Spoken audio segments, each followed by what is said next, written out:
Bagaimana cara kita menyikapi teman yang selalu menggempar-gemparkan khilafah? Tanya ke dia, emang para nabi dulu tujuan dakwahnya khilafah ya?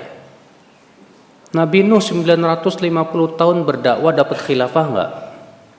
Apakah Nabi ada enggak dalam Al-Quran dan hadis? Allah menyebutkan bahwa para rasul ketika dakwah tegakkan khilafah. Enggak ada. Yang ada dalam Al-Quran sudah saya sebutkan kemarin dalam surat An-Nur ayat 55. Bahwa khilafah itu janji Allah bagi suatu negeri yang mentauhidkan Allah dan menjauhi apa? Kesyirikan. Jadi itu hadiah dari Allah, janji yang siapapun yang melakukan syaratnya akan terpenuhi. Ya.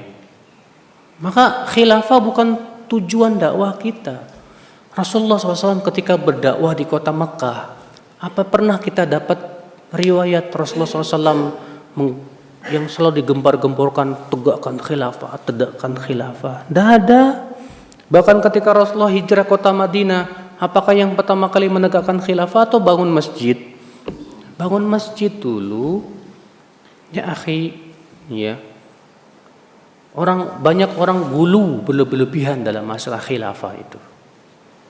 Ya, jangan khilafah jadikan tujuan dalam dakwah. Tujuan dalam dakwah itu mengikuti dakwah para nabi dan rasul. Apa itu? Tauhid. Supaya manusia mentauhidkan Allah, menjauhkan apa? Kesyirikan. Dan ini memang jalannya terjal sekali, Pak. Berdakwah kepada tauhid itu berat sekali. Kenapa? Karena kita harus menghadapi orang-orang yang doyan kesyirikan dari sebagian kaum muslimin maupun di luar Islam. Ya.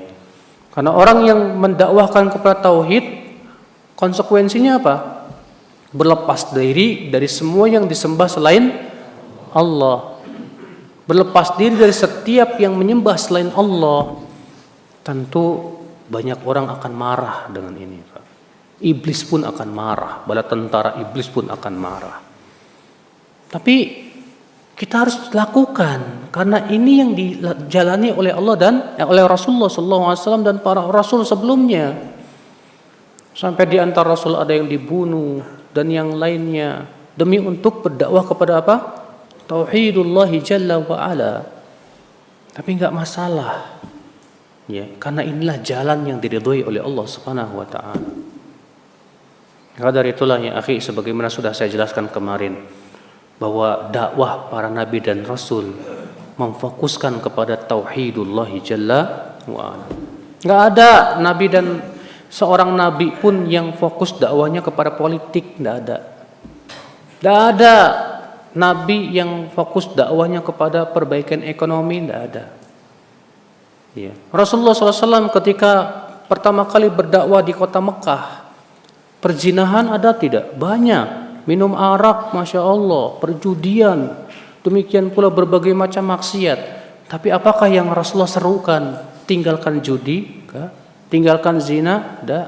Kata Aisyah, adalah ayat-ayat yang pertama kali turun tentang surga dan neraka. Kalaulah yang pertama kali turun, jangan berzina, barangkali kami tidak akan meninggalkan perzinahan. Na'am ya akhal Islam, azani Allah wa iyyakum. Kadar itu ya akhi, sikap antum kepada dia, dakwahkan dia, fahamkan kepada dia, ya akhi, kita berdakwah kepada tauhid. Khilafah itu janji Allah bagi mereka yang merealisasikan apa? Tauhid. Kalau ternyata Allah berikan kekhilafan, alhamdulillah. Kalau enggak juga enggak masalah. Yang penting kita wafat di atas apa? Tauhid.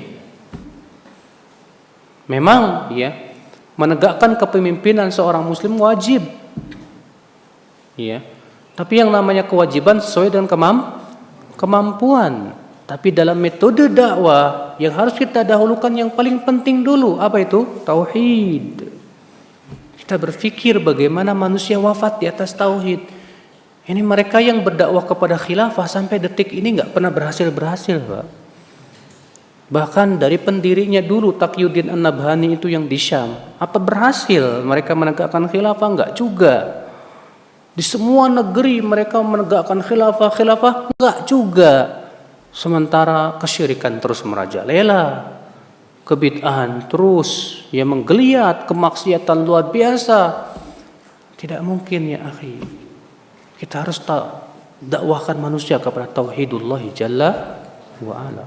Allah tidak akan merubah suatu kaum sampai mereka merubah dirinya sendiri. Berarti perubahan itu harus dari dirinya sendiri dulu.